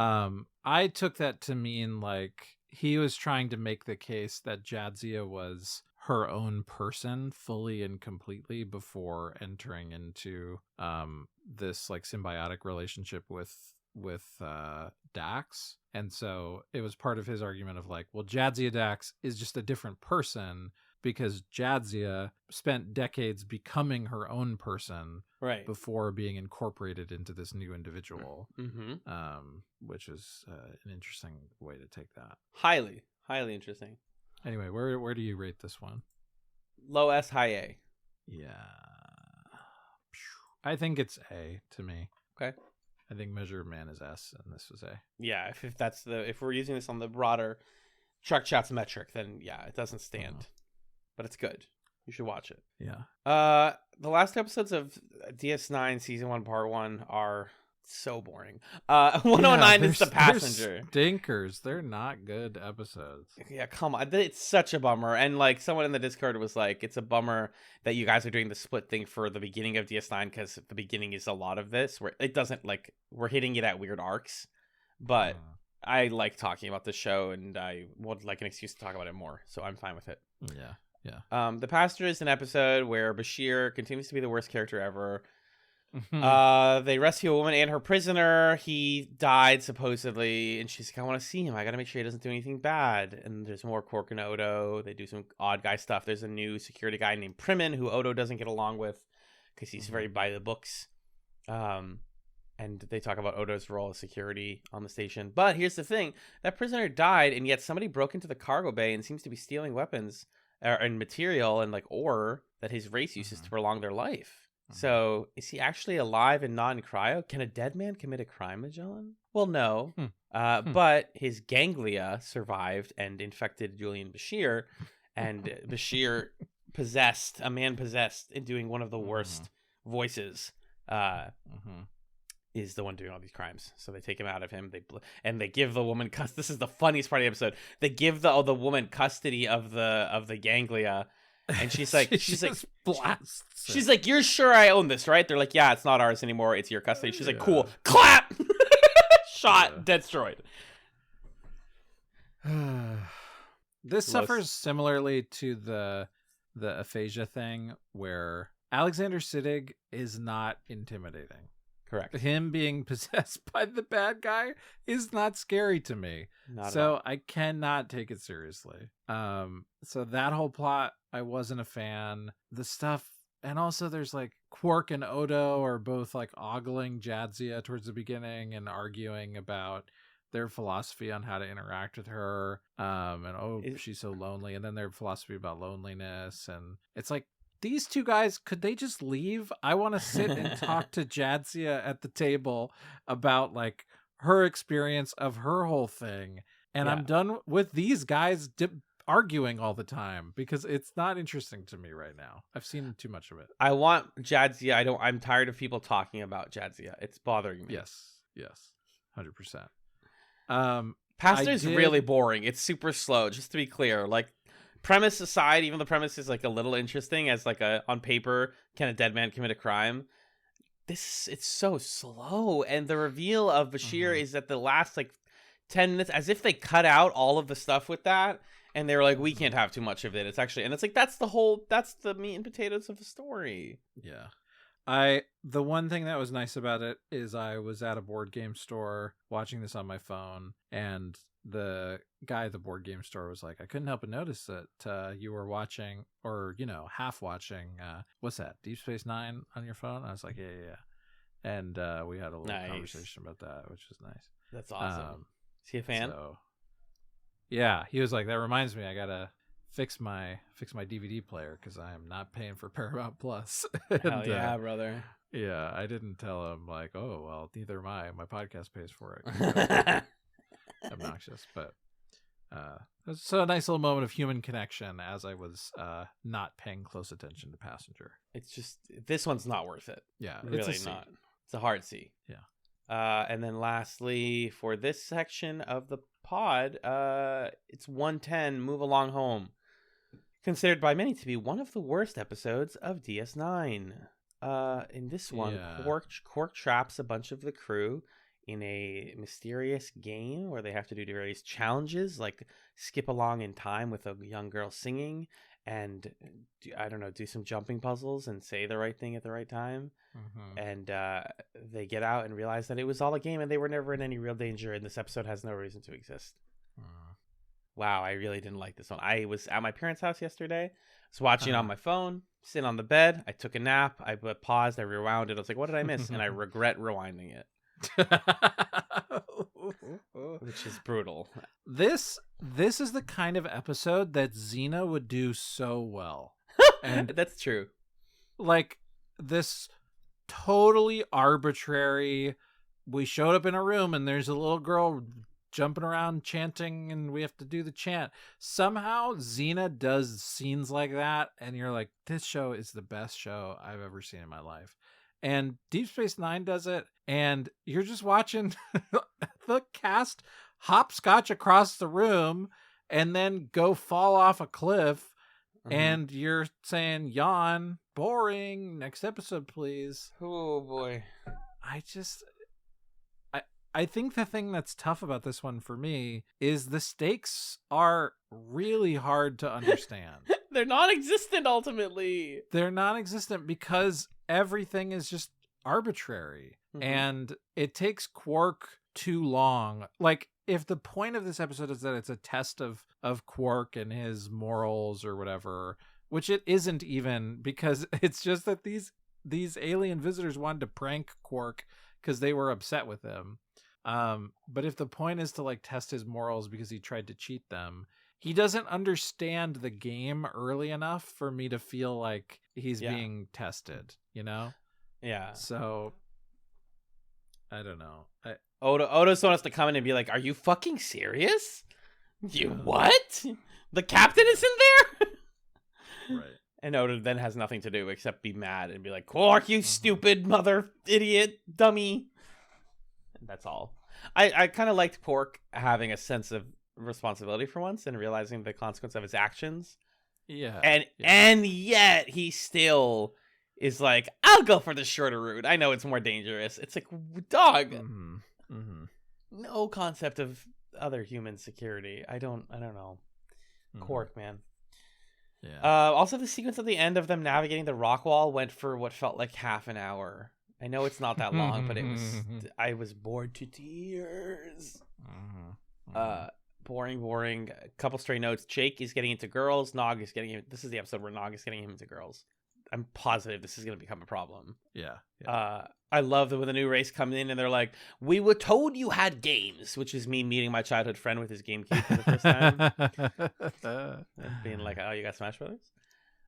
They just want to gamble. Yeah. They just want a game. That's fair. That was a very relatable approach to social interaction to me. Yeah. You guys got board games? Me at the function. Ooh, Dominion. Cork is annoyed that they just want to gamble and win all day because they're good at it. So he has his other Ferengi friend way down the roulette wheel. And I love the scene where they get caught and he goes like, "You stupid idiot. I would never hire a cheater. You're never working in this town again." The guy's like, okay. And then the most infamous scene from this episode, the skip, hop, Alamarine, hop, skip. This fucking I wanted to go insane. I'm going crazy. Like, how weird to film that. How strange. The one thing is it's funny watching like Avery Brooks and Nana Visitor, who are both like pretty serious characters, or they play serious characters, and they have to skip and hop, and that's like funny. That's like about 10 seconds of comedy though in a 45-minute episode. So it's a D for me, dog. Yeah, I think so. There's very little to redeem about this one, even though it is like absurd and funny, and maybe someday I'll look back and be like, "Oh, remember when we did the Alamarine thing? That was cute." But no, not this time. Yeah, no, it's no good. And that's it. That's DS9 Season 1 Part 1. Yeah, I think what you would expect from the first season of a show that was on in the 90s and is going to go on for a long time. You've got some incredible episodes, some sparks of brilliance, and some seeds of what's to come. And then just a little bit of floundering, a little bit of, what if we did this? Nope. Okay, we won't do that again. Yeah, they got to try. Yeah. Farscape did the same thing. Of the season. Farscape is full of dumb, forgettable episode premises that we don't think about, but also one of the best shows ever made. So like, yeah, Land of Contrasts. But I mean, what's there to look forward to? The back half of season 1, I saw one episode premise that it made from the first half, the second half of season 1 that blew my mind. So we'll in 6 weeks we'll be back and we'll be cooking, finishing up Deep Space Nine season 1. And talking about and ranking it like we did here. So thank you all for sticking with us. Magellan, thanks for being here on the journey as always. Can you tell me where people can find you on the internet, sir? You can find me on another podcast that I do with my friend Justin called Super Smash Echoes, where we play video games and discuss them. Video games related, of course, to the Super Smash Brothers franchise. Super Smash Echoes, check it out. You can also find some of my writing on my Substack at notthatmagellan.substack.com. Alan, what about you? You can hear me on scanlinemedia.com on The Creature Corn, which is a Pokemon discussion podcast going through Generation 5 of the games. And you can also hear me on The Garnet Wager, where we just recorded our final tabletop segment of the foreseeable future. You can also hear me every other month on Talking Marketing, my marketing interview podcast I do for my volunteer job. So those are my main gigs. I actually want to tell you before we get into the plug zone, what are we doing next week, Michelle? Next time, we are watching 3 episodes of Hercules, the fucking Journey. I don't remember. Legendary Journeys. Legendary Journeys.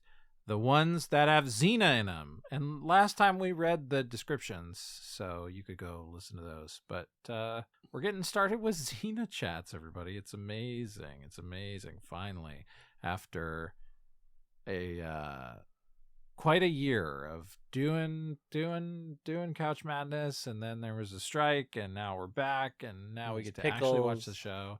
We were pickling, but season 16 can truly commence with those Hercules episodes starring Xena. So I had a pretty moment exciting. where I was like, I don't know how to do 2 episodes of a cult the classic same TV show. show. Yeah, like 2 episodes of a cult classic TV show with a break in the middle. Like, we haven't done that traditional format in what feels like 1,000 years. Yeah. When was the last time we did that?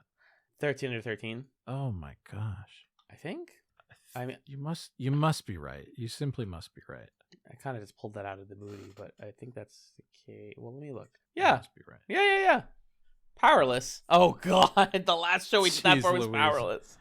Jeez Louise. Well, Yoinky we're coming spoinky. home. We're coming home. Yes, indeed. Soon, but next time we're watching, just to recap, 109, The Warrior Princess, 112, The Gauntlet, and 113, Unchained Heart. Those are Hercules, The Legendary Journeys episodes. It's on Amazon Prime in the US if you want to watch it with us. We'll be talking about it and then diving straight into the true Xena chats.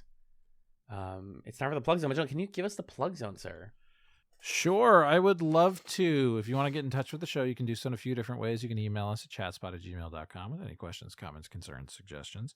Also, if you want to be on an episode of Xena Chats, if you want to watch the show for the first time or you're a big Xena fan, any and all people are welcome to chat about that lovely show with us. Just send us an email and we'll book you for one of those. You can also follow us on X. We are at ChatsPod on that platform. You can message us there. You can, follow and then not look at it. I don't know. That's probably what I would do if I had an X, but I don't. Just say Twitter, man.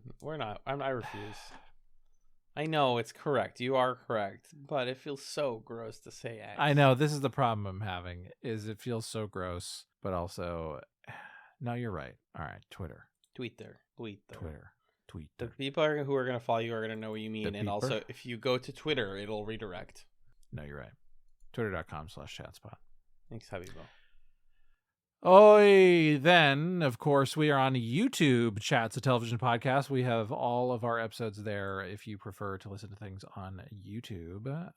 We're also on all your standard podcast platforms, Apple Podcasts, Spotify, this thing, that thing, whatever. Give us a rate, give us a like, give us a thumbs up, give us a good thing, give us a great thing, give us a share, show somebody the podcast, say, listen to this podcast. Listen to this podcast. They talked about your favorite episode of Deep Space Nine. Come along home. Go fucking home and listen to this podcast. Go fucking home. So, check that out. Help us out. If you want to help us out with money, patreon.com/chatspod. We would love that. You could support at $1 a month. Get yourself on the Discord where we're hanging out, talking about shows, talking about things. Help us with $3 a month and up, and you get access to twice monthly bonus content. One of those episodes every month is something that we feel like doing. So last month, we did our 4th annual TV Trivia Showdown, which helped us decide on a pilot chats we're going to do this month where we will pilot, get this, Yu-Gi-Oh! Pokemon, okay, Ooh. Fighting Foodons, it's the food with attitude. So if you want to hear us play that trivia game or pilot those shows, you got to get on the Patreon. That's where you're going to hear those things. We also every month do a listener suggested piece of pop culture or an experience. Last month we piloted Lie to Me, and boy, that was a delight to me. Mm-hmm. $5 a month and up gets you thanked right here at the end of every episode. Thank you. Big thank yous go out to our $5 and up patrons. First and foremost, of course, is Arthur. Hey, Arthur, love you, buddy. It's been a joy sharing, our thoughts on Deep Space Nine with one another. Gonna try watching some episodes with Arthur pretty soon. And I'll have a lot more to say from him for our next Deep Space Nine chats. But he's the good friend of mine who is the biggest Deep Space Nine fan I know. So Hell yeah. shout outs to Arthur. Also, thank you to our other $5 and up patrons: Emrys, Felicia, Jen, Justin, Kyrie, Lee, Marcus, Maylouise, my mom, who's in the other room, Nick of the Brothers at Infinite War, Noel, Six, and Stefan. Thank you, folks, for supporting Thank you. the show. Big kiss. Mwah. All right, Alan, it's time. Oh boy. Tell us something to do.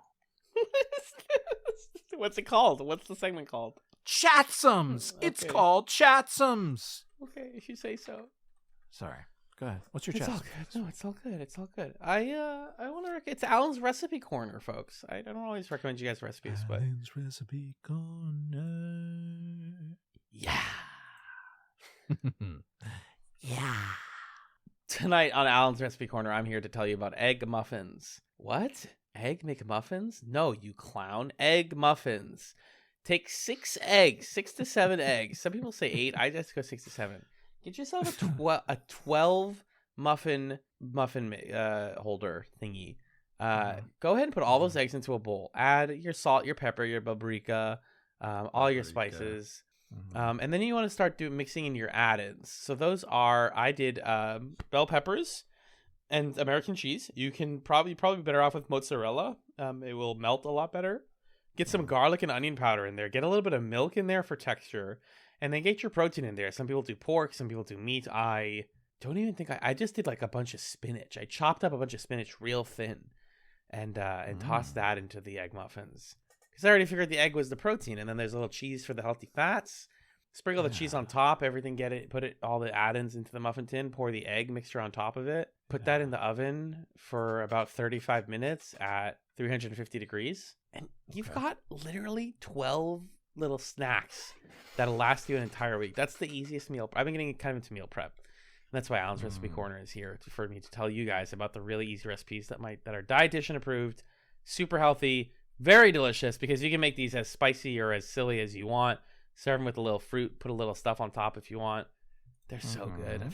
I've had so many already, but I made them on Saturday. They're freaking great. Yeah. My chatsum is go make an egg muffin or 12. What about you, Heavy? What's your chatsum for this week? I've been listening to the Dune audiobook and I've been having a lot of fun. Yes! Listening to it on Audible. It's a great book to listen to on audiobook. This is my new thing. I just have a hard time focusing on fiction when I read it these days, but I'm finding that audiobook is the place for fiction for me. And the nice thing about the audiobook on Audible, I'm assuming it's the same version on other platforms, but I'm not positive. Like if you prefer to get audiobooks on Libby or whatever, there's many of the chapters where there are multiple voice actors playing the different characters. It's not all of the chapters. It's not clear to me like the rhyme or reason behind that, but the narrator who does all of it and does the voices when other people aren't there is great. And then the voice cast when it is fully voice acted it's really fun. So I recommend listening to Dune on audiobook. The Dune audiobook.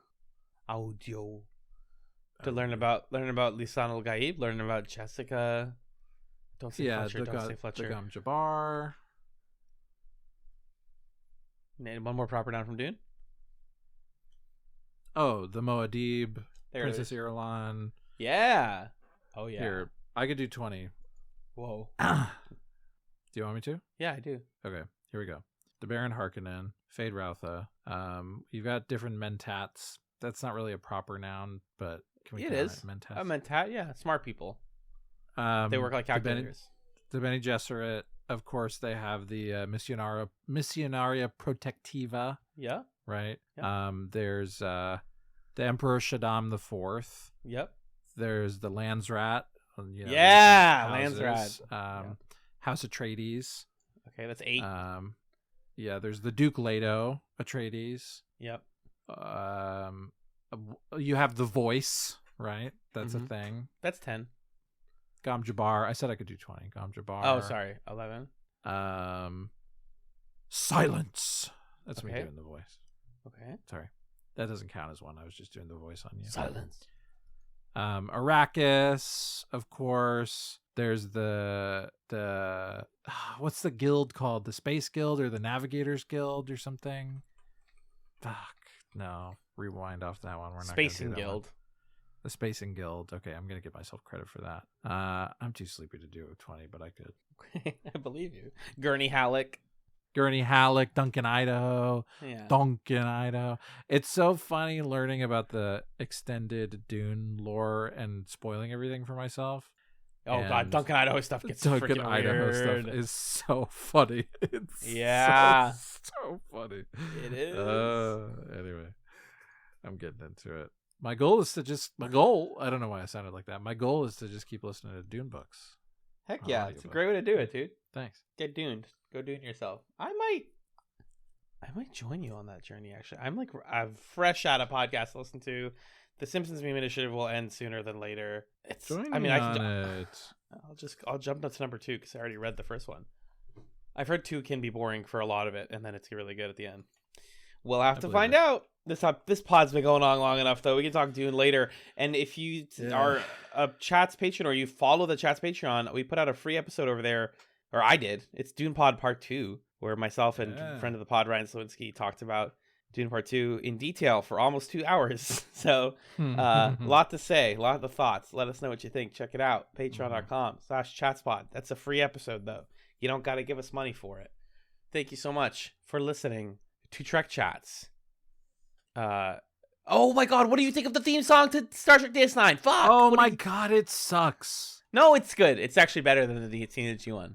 What are you talking about? I skip intro every single episode. You embarrassed me. 20 minutes off my life. You embarrassed me in front of your roommates when I visited, and you were like, we were watching The Simpsons together, and you're like, what fool, what idiot, what bimbo would skip The Simpsons intro? And I was like, I literally skip it every time, and you're like, you're wrong, and you should go to jail. But that's The Simpsons intro. There's fresh content in the intro every episode. It's a beautiful song that sets the mood every episode in DS9. It's because they're in the middle of nowhere. That should fade out on this part.